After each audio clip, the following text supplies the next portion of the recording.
জয় jug বন্ধু বলো সুখহরি হরি বলো কথাটির সঙ্গে সকলেই আমরা পরিচিত। কথাটি শুনে সকলেই বুঝতে পারছো আমি কার কথা বলছি।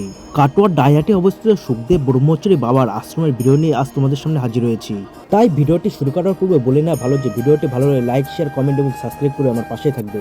ভিডিওটি শুরু করার পূর্বে ভিডিওটি সিনেমেটিক শট দেখে নাও।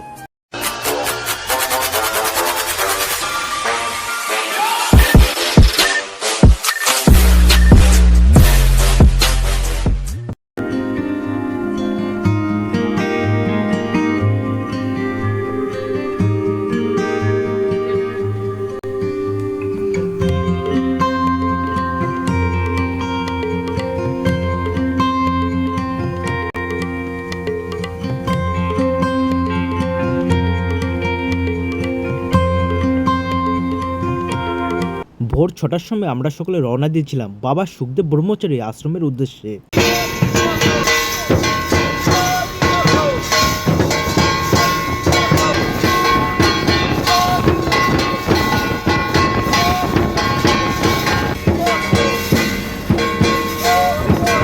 দীর্ঘক্ষণ বাসে জার্নি করার পরে আমরা শ্রী শ্রী ঠাকুর সুখদেব ব্রহ্মচারী আশ্রমে এসে পৌঁছালাম।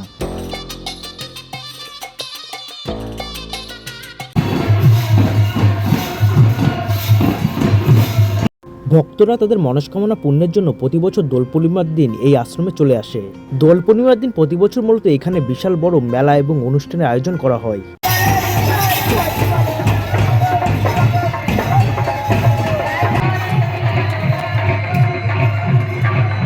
দিনের বেলা রঙের খেলা, রাতের বেলা রঙের মেলার মতো যেন মন্দির চত্বর লাইটে সেজে উঠেছিল। দীর্ঘ কয়েক বছরের প্রচেষ্টায় সম্পূর্ণ হলো মন্দিরের কাজ। আমরা মূলত গিয়েছিলাম মন্দির যেদিন উদ্বোধন করা হয়।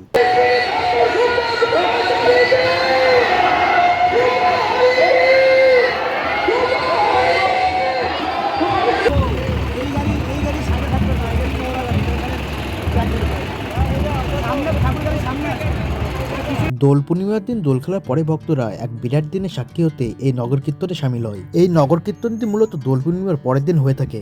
লক্ষ লক্ষ ভক্তদের সমাগম যেন এক বিরাট আলোড়ন ফেলে দিয়েছিল। এক বিরাট দিনের সাক্ষী হতে আমিও মূলত সেখানে উপস্থিত ছিলাম।